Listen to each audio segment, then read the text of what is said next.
Thank you for joining us. 12 News is your election headquarters, and today we want to make sure you're prepared before you cast your ballot this November. In the next 30 minutes, we'll highlight the hot races and introduce you to the candidates who hope to earn your vote. From Congress to the courthouse, 12 News has you covered. So let's get started here with the race for governor. You have a governor's race. You have Beto O'Rourke versus Greg Abbott. That's at the top of the ticket, the highest job in Texas. That's going to get a lot of attention. Incumbent Governor Greg Abbott faces Democratic challenger and former El Paso Congressman Beto O'Rourke. Abbott has held the job since 2015.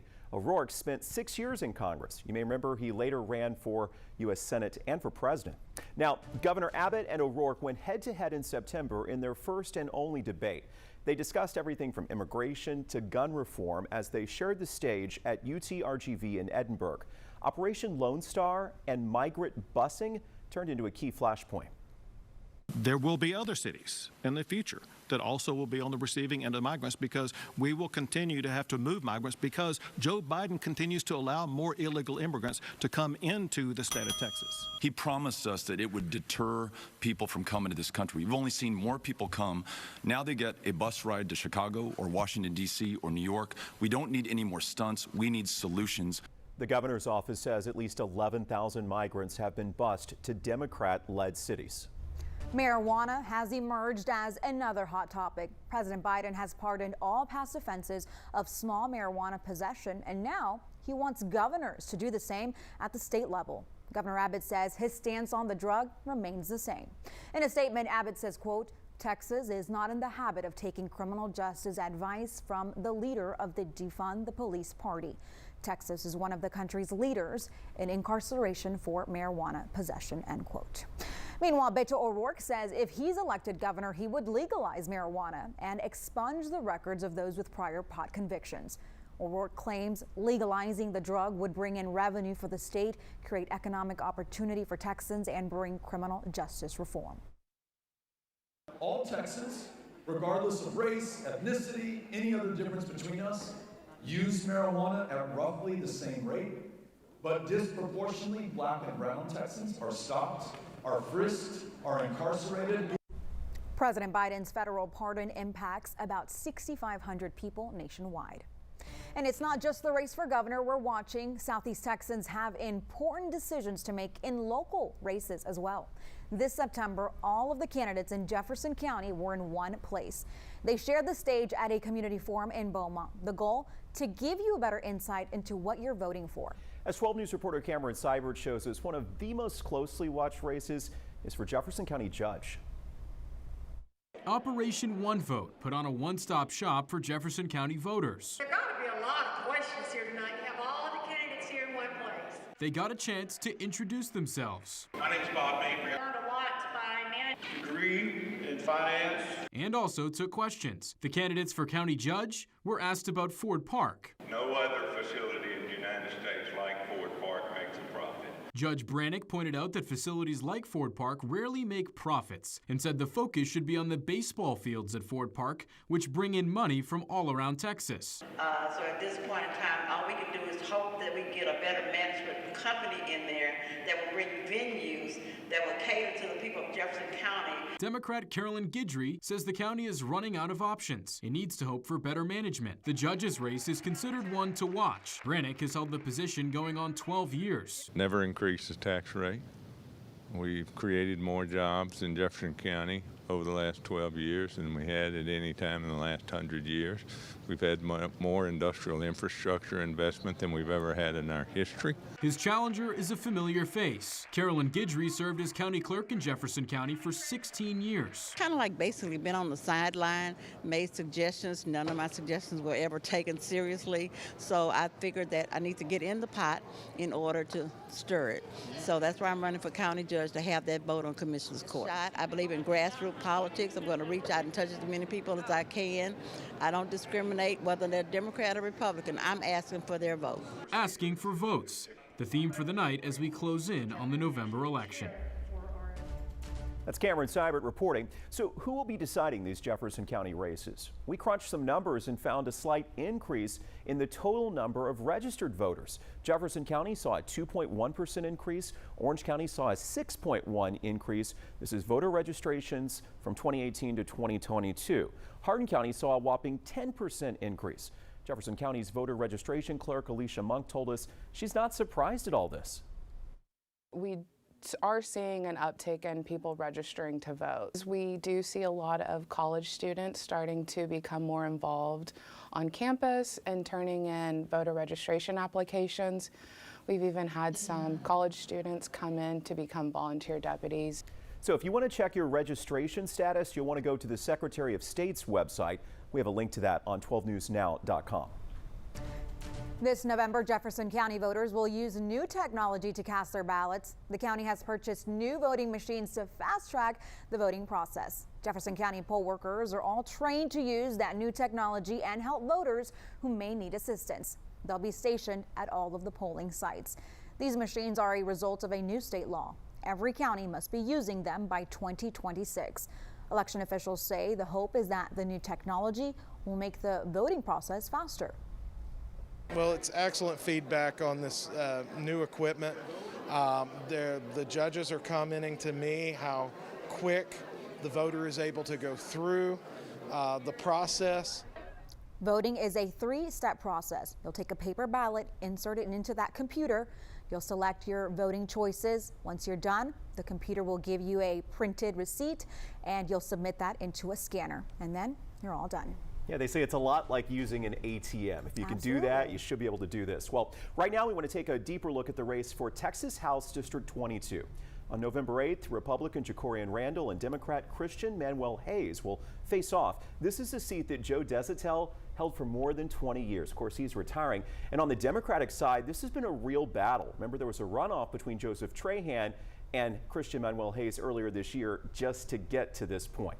But now it's down to the final two, Hayes and Randall. 12 News reporter Simona Barca met with both of the candidates to talk about their vision for the district. This election, two candidates are going head-to-head to represent House District 22 in Austin. Republican Jacorian Randall and Democrat Christian Manuel Hayes both vying for votes in a newly restructured District 22. It went from 65% Democrat to 59% Democrat in the course of a month after redistricting happened. The new redistricting maps added Port Neches and Groves to the 22nd district, but Hayes says they're still in the majority. This is still a minority protected district. This is still heavily a district that is Democratic, heavily Democratic leaning. Hayes has spent the last decade working as a chief of staff for Joe Desatel, the current representative who's held the seat for more than 20 years. He really gave me a motivational push and really let me know that I had the understanding, the wherewithal, the relationships, and that I needed to give back to my community in a way that had given back to me. As representative, he says he wants to focus on bringing jobs to the area. We are losing people in our rural areas, and we have to make sure that we are expanding our job industry so that people are not feeling as though they have to leave or that they have to move in order to have a more successful life. Jobs, along with flood mitigation and education, are at the top of his campaign. Meanwhile, Randall says education, flood mitigation, healthcare, and infrastructure are his top priorities. We need way more funding to fix our roads and to fix our highways. If you look in Port Arthur, the roads are just terrible and nobody's doing anything about it. I mean, and we had a state representative for 20 plus years. Randall says his biggest challenge is convincing voters to try something new. To vote for change. So it's about persuading them to vote for something new, for something fresh. That was Simona Barca reporting. Early voting will run until November 4th. Now, Southeast Texas offers dozens of voting locations, but if you're planning to vote by mail, things get a little more complicated. You have to be 65 or older, sick or disabled, be out of the county on Election Day or during the early voting period. If you're expected to give birth within 3 weeks before or after Election Day, that would qualify. If you've been in jail or in jail, you'll need to get an application for a mail-in ballot from your county's website or elections office. If you want to see a complete list on where you can get that application, as well as all the early voting locations, all you have to do is text the word VOTE to 409-838-1212. All right, straight ahead here, West End drama over a new neighborhood. Why a municipal management district will be moving 1 or 2 people onto some property, and the nearly $1 billion decision that they will be allowed to make. Plus, meet the 2 candidates vying to take over the 317th District Court. The qualifications they're highlighting. I'll be right back. New construction plumbing, Mid-County Plumbing is the one to call. From new homes to schools and high-rise commercial buildings, subdivision infrastructure too. We have the expertise and a track record of satisfied homeowners and companies. Mid-County Plumbing, 727-6833. Like people, a company can sometimes use a fresh start. I'm Erica Harris. From marketing plans that work to public relations strategies, Harris Consulting can help by designing ideas and creating influence. Get your fresh start. Contact Harris Consulting today. You can vote early now through November 4th. Text the word VOTE to 409-838-1212 or visit 12newsnow.com/vote for a full election guide. Make your voice heard. 12 News, putting Southeast Texas first. I'm Gordon Freese, and I'm running for judge of the 317th District Family Court. I have handled thousands of family law cases as both a lawyer and mediator in Jefferson County. I am proud to have represented so many people in our community during some of the most difficult times in their lives. I'm ready to serve as your next judge, and I humbly ask for your support. Gordon Freese for judge of the 317th District Court. He has the experience, the empathy, and the ethics. For all your plumbing needs, Mid-County Plumbing is ready with 24/7 response. From drain stoppages to fixture replacement, slab leaks too. And our jet machine clears any commercial or residential line fast. Mid-County Plumbing, 727-6833. I want to talk to you about the night your daughter went missing. Her death is part of a pattern of murdered Indigenous women. This job isn't easy. We do it because it matters. The police don't want to solve these crimes. We need to prove it. Boots on the ground. It's time. Don't blame me if things go sideways. You sideways? Never.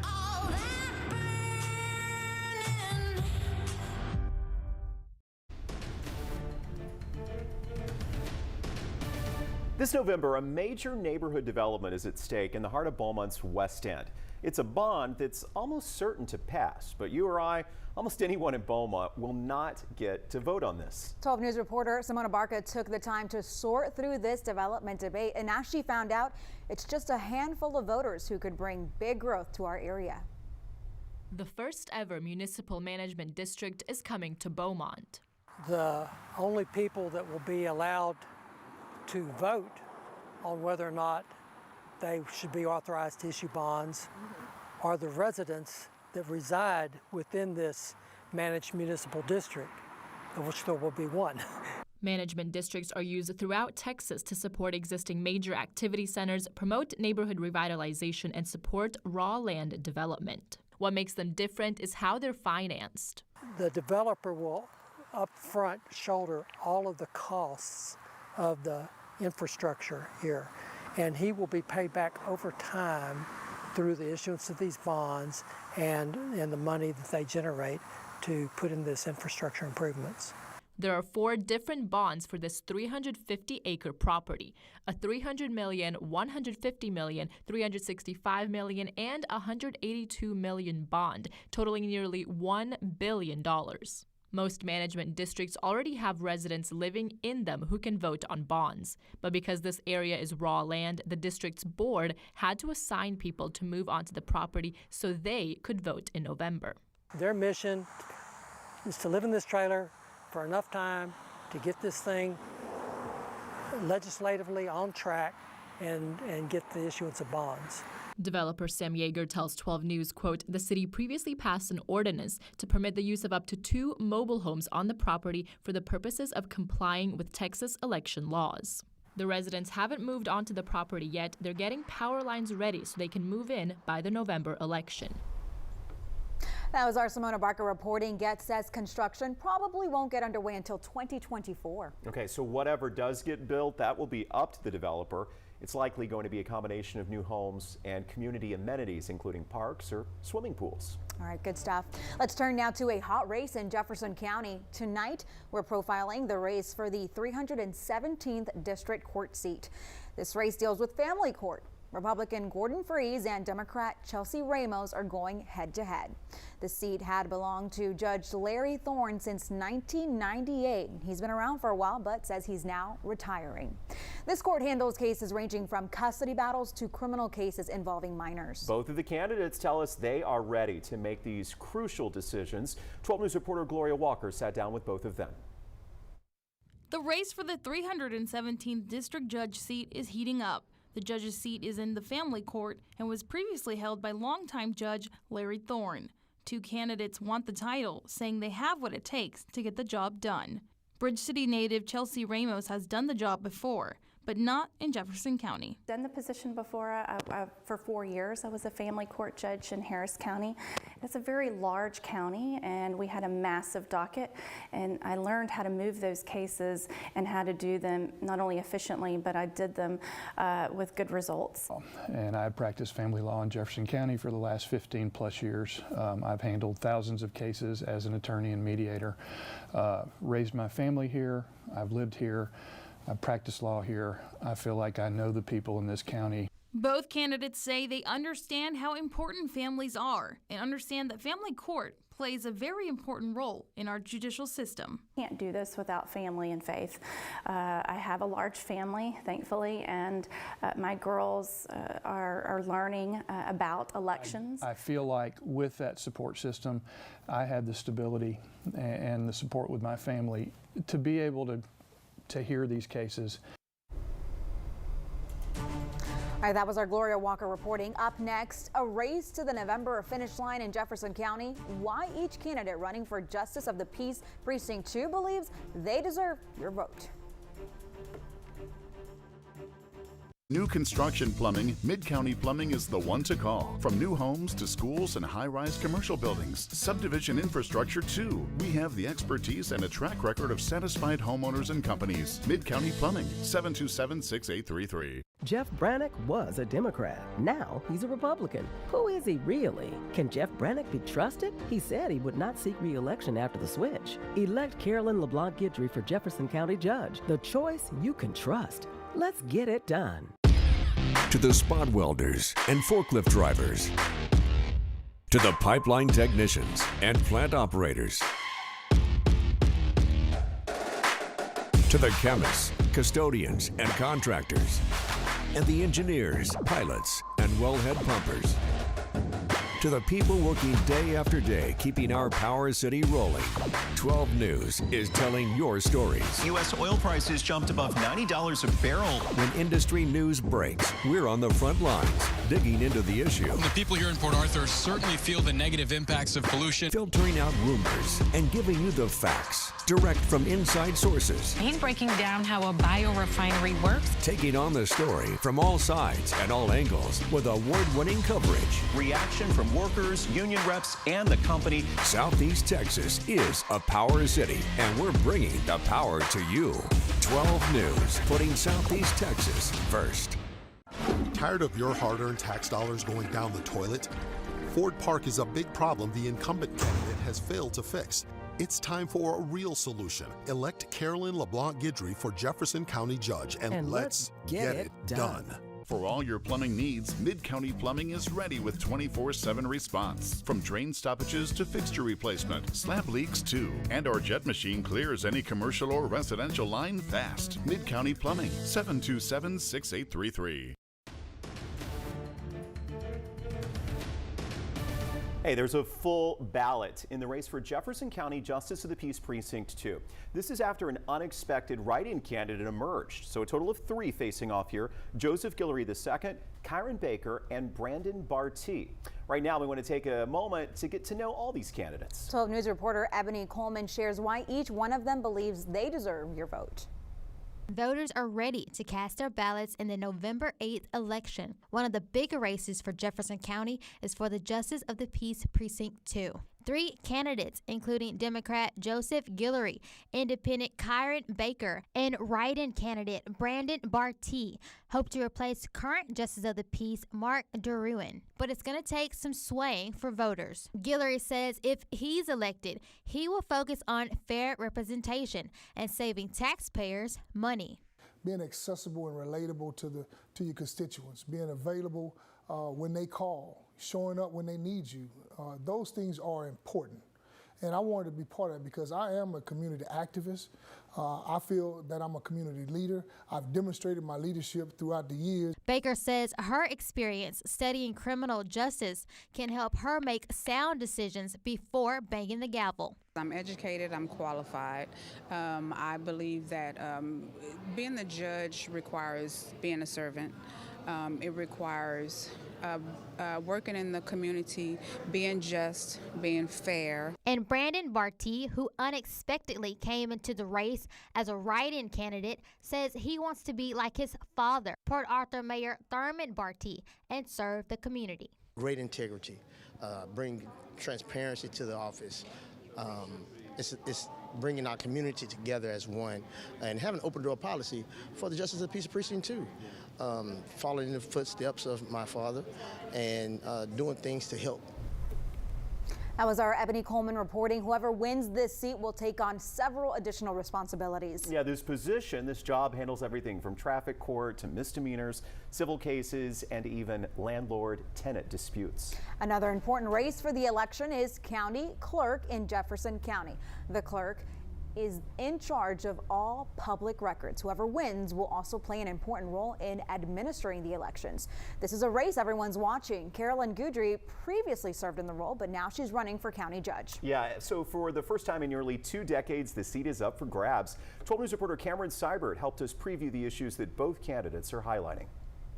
Jefferson County is gearing up for an intense election season, one of the hottest races for county clerk, between Republican Roxanne Acosta-Helberg and Democrat Jess Prince. I've served in a lot of different communities. I'm currently the chair for the Texas Workforce Commission, our local office. I'm the only candidate that has done the job. I was hired last year as chief deputy.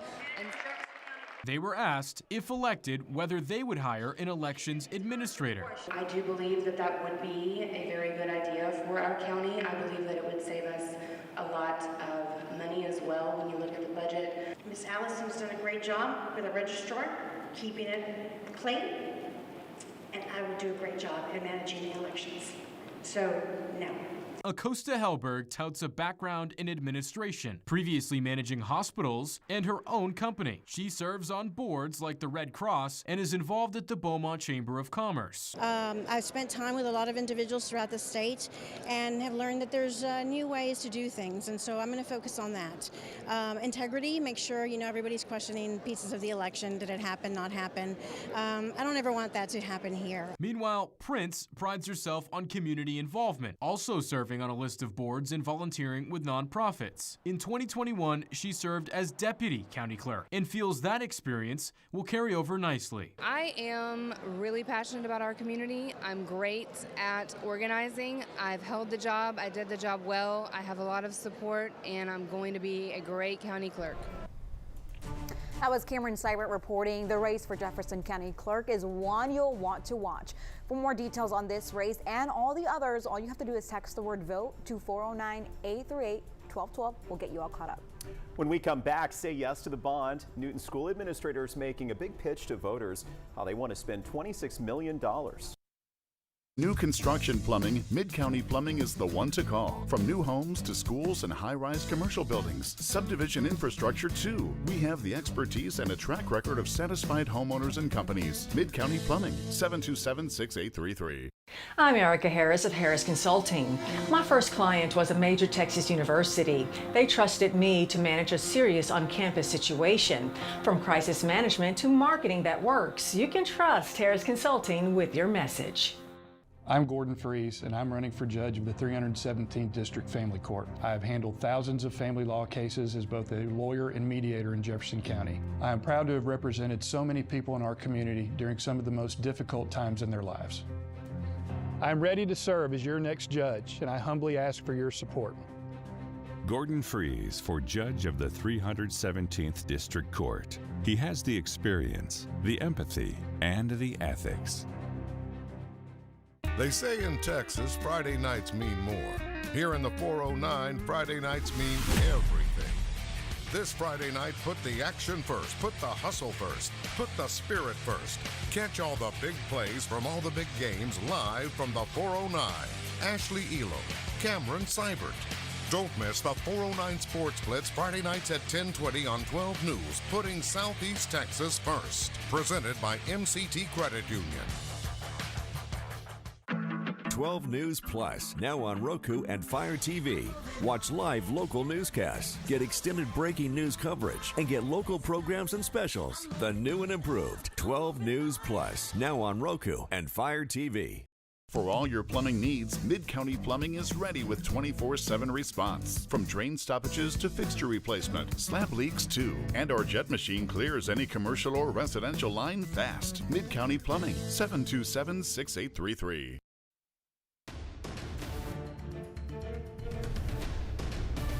Newton school administrators call it a long time coming. They hope voters will sign off on a nearly $27 million bond package this November. It would pay for improvements at all of the district's campuses and new construction at the high school. But it would also force taxpayers to shell out a little bit more cash. 12 News reporter Simona Barca breaks down how the district is selling this bond proposal to voters. $26.5 million are on the ballot for Newton residents this November.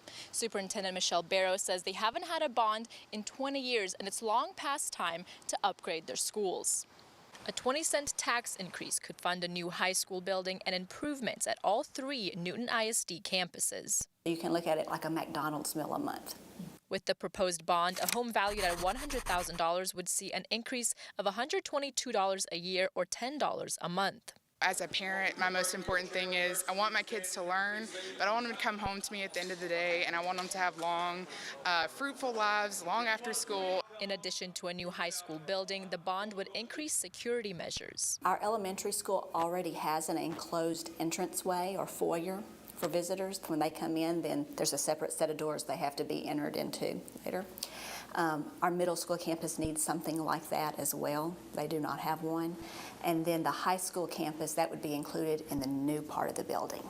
The bond would also pay for additional bathrooms at the middle school and renovations in the old high school building, which would be connected to the new building.